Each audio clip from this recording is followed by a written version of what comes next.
Good morning everyone, কেমন আছো সবাই? সকাল সকাল বড়মশাই আর আমি বাজারে চলে গেছিলাম। সেখানে গিয়ে এখানে সব নদীর মাছ ধরে এনেছে, সেখান থেকে বেছে বেছে কিছু পুঁটি মাছ নিয়ে আসা হলো।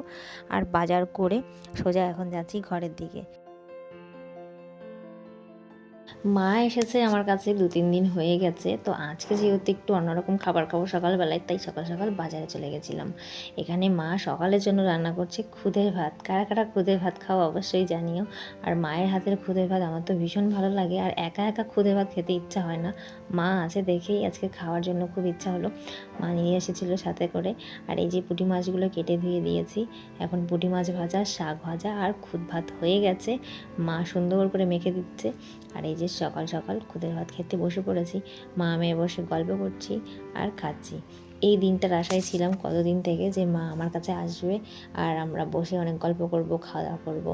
বিয়ের এই 4টে বছর হয়ে গেছে, মা কখনো আমার কাছে এসে এইভাবে দীর্ঘদিন থাকেনি বা বেড়াতে এইভাবে আসেনি। 1-2 দিনের জন্য এসে চলে গেছিলো বিয়ের প্রথম বছরে।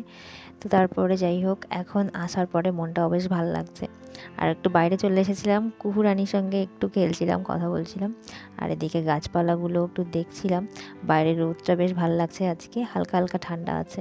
আর আমার এই টবের মধ্যে লাল শাকগুলো হয়েছে বড় বড়, আজকে তুলে নেব একটু। আজকে ভাবছি শাকের তরকারি করার জন্য।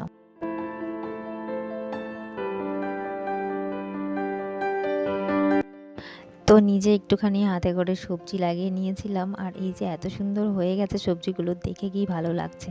ঘরের ভেতরেও এদিকে টবের মধ্যে কিছু লাল শাক হয়েছে, এর মধ্যে আসলে কিছু দানা ছিটিয়ে দিয়েছিল বড়মশাই। তো দেখছি বেশ হয়ে গেছে, আমি আর তুলে ফেলে দিইনি, যে দেখি কতটা বড় হয়। তো এখান থেকেও তুলে নিয়েছি। চলো আজকের মতো টাটা, সবাই ভালো থেকো।